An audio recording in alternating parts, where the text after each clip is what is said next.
Now, in the most ironic comment of the day, the Millionaire CEO of CKE Restaurants, Andy Puzder, told everyone working under him that, for minimum wage, that paying them more money is going to hurt them more than help them.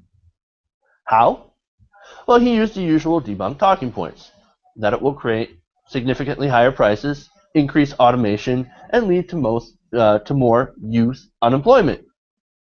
Now, what's the solution? Oh, you'll love this. Now, he told Yahoo Finance that government, just needs to get out of the way. Quote, if government gets out of the way, business will create jobs and wages will go up. Just like that. Magically, jobs will just fall from the sky, from the magic job fairy. Look, basically he argues for getting rid of the minimum wage, which I guess is too high for him, despite him making about $4.4 million in 2012, according to Forbes. Now, that's only about 291 times the average Hardee's and Carl's Jr. worker. Not so bad, right? But no, he says a higher minimum wage attracts adults willing to flip burgers instead of work other jobs. Yes, because flipping burgers is fucking awesome. If only it paid more. Shit, if it did, I'd be like, fuck this job. I'm going to go work at McDonald's. Bullshit. Look, we all know the facts here. More adults are working in fast food and retail because that's essentially all we have left. Right? We don't really make anything here anymore in America. 44% of job gains over the last 4 years were all low-wage jobs. We have a huge workforce. But we don't have enough jobs. And of those jobs, we don't have enough good jobs. But hey, despite the facts about that, which this guy obviously doesn't care about, there's another reason he's opposed to minimum wage laws. And it's not because they think they'll hurt you. No. They'll hurt him. Bottom line. But look, although at a $4.4 million salary from 2012, it doesn't really look like he's hurting all that much. This is just him trying to cut his costs. Trying to cut his costs even more so he can make more profit. The biggest cost of a business is paying your employees. And this guy is essentially saying, look, if I could pay my people less, I would. He's not looking out for you or the young people who need jobs. And if you think so, I think you might need to get your head examined. All right, what do you guys think about this guy? And, I want to jump in on. I'd like to jump in on this first. Sorry, it reminds me of the kind of sort of rich stereotype of someone who's like, you don't want this luxurious lifestyle or this comfortable lifestyle. I mean, look at how hard it is to live comfortably. I mean, it's so difficult to, and then they'll do some really extravagant sort of example of something that they think is hard, but it's like like something poor people would love to do.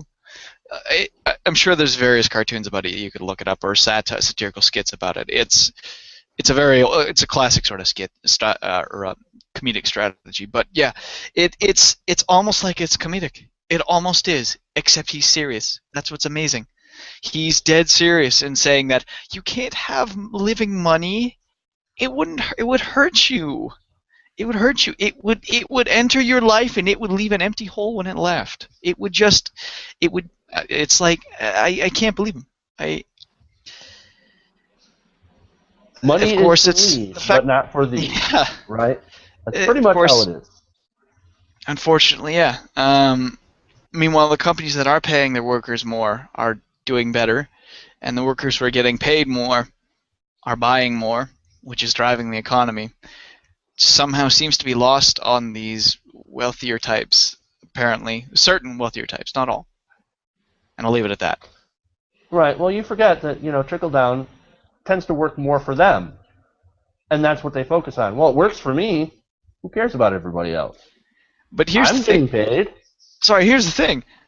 I'm sure that if the economy was booming and everyone was getting a living wage and they were buying goods, it wouldn't hurt their bottom line in the end. It would be a short-term dent. But I guarantee you that if everyone had enough money to buy the goods, they would do so much better. Everyone, including the business owners. Yeah, you said a lot of what I wanted to say. So there's going to be this threat of older employees, more qualified employees coming after your job if we raise the minimum wage.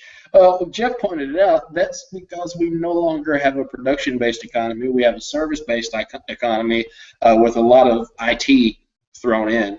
And until we get away from a service-based economy, there's nothing you can do. Like, people are going to come to those jobs because it's what's there. But the other thing I want to point out, though, too, is it's similar to the whole rising tide lifts all ships kind of thing that Nick has pointed out and that other economists have pointed out, and that the article that I believe you covered last week on the show, the Millionaire or Billionaire writing about raising the wage pointed out. But the other thing is, if people leave these what are traditionally seen as better jobs to come work in fast food, then what that would mean then, if we're going to let's accept his argument at its face and say it's true, then that means that better jobs are opening up for young people who can bring innovation to those jobs and reignite the economy. So, like, even if what he was saying is true, or even if what he was saying was true, which is probably not, it's still not necessarily a bad thing. Like, I don't get his point. And this is a guy who's just like, it's the feudal mentality of CEOs right now, man. Like, the idea that companies invest in their people and that everyone should take pride in their work, and employees should be thankful for their jobs, and employers should be thankful for their employees, that's gone. And we've got this mentality now where it's like, not only are you lording it, over these people that you get to give them jobs or whatever, but you think that they shouldn't be grateful, like that's their duty. They owe it to you to work for next to nothing while you squeeze production out of them. And I mean, man, you want to talk about what's killing the economy. If that's not it, then I don't know what is. And Nick's absolutely right. And I want to kind of get finished with one point about kind of the less tangible aspect of this. So obviously, if you pay, if you build from the middle out and you pay your workers a decent wage, they have more money to spend. But you also get a better experience at these businesses as a customer, because people care more about their jobs whenever you pay them well, and they do their jobs better, and they enjoy their jobs more. You can have someone do the same thing, and they will like it more if you pay them more, and they'll do it better. And I know that because I've experienced it firsthand. And it's just, this guy, but he doesn't care about that. He doesn't care about the customer experience. He doesn't care about his employees. He just cares about taking care of himself, and that's it. And here to disagree with pretty much half of what we said is Sean. Yes. Yeah, so, like, his article is not even that questionable. He says if you raise the cost of labor, then you're going to hurt little kids, or teenagers. Forget little kids, like teenagers looking for work, which is obviously true. When you raise the minimum wage, younger people have a harder time getting jobs. That's why when every liberal sends me how Australia's minimum wage is $15, I send them back how they actually have a lower wage when you're 15, and it gradually goes up than what we have in the United States, because they're smart enough to recognize that high minimum wage hurts low-skilled workers who disproportionately turn out to be young. Also, like, the idea that they won't try to go more towards automation if the cost of labor goes up is, like, that doesn't make any sense. Like, I don't know about you guys, but I see those automatic checkout things at the supermarket, and they're only in a few supermarkets because it turns out if you have automatic checkout, you're more likely to be stolen from as a store. But if you raise the cost of a cashier's wage, and that offsets what you would lose from having the machine do the cashier's job, then eventually you're going to raise it to a certain point where they're going to just say fuck it, and they're going to go with the cashier, they're going to fire 7 cashiers, have automatic checkout, and hire like 2 security guards. Like, that's usually what happens. If the cost of something goes up, you look for different ways to get rid of that cost. Ironically, this guy in particular is a owner of a large-scale company, and large-scale companies are actually way better off when it comes to minimum wage increases because they have bigger economies of scale. So it's actually not going to affect him as much as he pretends it will. But in general, I just want to address that point about automation, Sean. There's only so much you can automate until people say, I really don't want to go to your store because there's no fucking people here. Sean, see, I kind of disagree with your point about that raising the minimum wage hurts young people. Of course, my example is anecdotal, but Up in Canada, our nationwide minimum wage is now $11.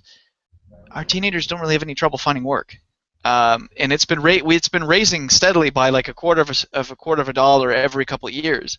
I mean, it's not much, it's not enough still. We need to raise it more, but teenagers are still getting hired here somehow because there's still a market for young workers to do the jobs that other people don't want to do, because we still have a decent economy. We have your American dream up here, as that one story kind of alluded to earlier, and that I like to remind the panelists every now and then. But more like rub it in our face. But we have a decent economy, so when our minimum wage goes up, like it's kind of I think it's almost mandatory. I think at times that it rises every now and then. But our young people don't have any trouble finding jobs with that. They're not screwed out of jobs in that sense. However, maybe that's because it's nationwide, and maybe if it's with the regional element, it's different. But isn't that then an argument for a bigger, a higher nationwide and flat minimum wage rate in America? Because we seem to be doing fine with that. I see the argument that it could in some ways hurt teen jobs, except that minimum wage jobs aren't primarily belonging to teenagers right now. That's just not what's happening. So as far as current actual minimum wage, it's only 1.6 million Americans. That's only 2% of hourly workers. But if you then fill in the gap between that and the proposed $10.10 minimum wage, then you're up to over 17 million hourly workers, which is, of course, a little over 10%. Like you've substantially increased the percent of hourly workers that we're talking about. Of that larger group, more than half of them are over 30. More than half of them work full-time. Only 13% of them are teenagers. So if only 13% of these jobs even currently belong to teenagers, we might be missing what the conversation should really be about. It should be about the majority of people holding these jobs, not the teenagers for whom, and this is making a generalization, but for most of whom having this job is not going to mean the difference between being able to feed their children, between having a living wage or not. So it comes down to who actually has these jobs, not just, okay, maybe it does make it harder for teenagers, but that's not who we're really talking about. And, lest I be misconstrued, I also think that the minimum wage it's not really about helping the poor, it's about fairness. And we are part of several international coalitions based on fairness of wage, fairness of working conditions, and this makes us out to be hypocrites. Just again, a thumbs up to a lot of what Becca said, and I want to kind of respond to Sean here and go. This also kind of goes back to my point from the last story, that this is like about the difference in accepting a problem and advising people to work within the confines of that existing problem, or fixing the problem. And Sean's right, man. Right now, the corporate mentality is to squeeze the most productivity out of the fewest amount of people for the least amount of pay. And that is the problem, right? So Sean is right. Like with a lot of the mentality right now, there is a push to automation, and even drive-thrus have been outsourced to call centers. They're not all in India. Some of them are in America, but they're in states like Arkansas where you pay your people next to nothing compared to other places in America. The whole point is, though, to my point earlier, is like it didn't always used to be like that. Like corporations used to value their employees. Now that's a much harder problem to fix, and I don't know. You know, you've got to be real careful about trying to change hearts and minds with legislation. But that's the issue we need to resolve here as a people, as a nation, is to get back to the mindset of, you know, being in this together and not being us versus them. And Homeboy from Hardy's argument is the epitome of that. Like what he's not saying, but is accepting their face value, is that there are a class of people who don't deserve to be paid enough to get by, and in this case, it's kids. And so he's saying, kids, if we raise the minimum wage, these people are going to come for your jobs that are horrible right now and worthless. That's what's implicit in what he's saying, is that the jobs these kids are working right now are horrible jobs that are only for people that don't matter. Back in the day, a kid worked a minimum wage job after high school or whatever because he could pay for his college with it. Now a kid works a minimum wage job where if he's lucky, he can pay, you know, rent in his rent-controlled apartment and get by, you know, without going homeless or whatever. And like that's a completely different mindset. So the guy is arguing against himself, or he's not arguing against himself, but indicting himself without even realizing it.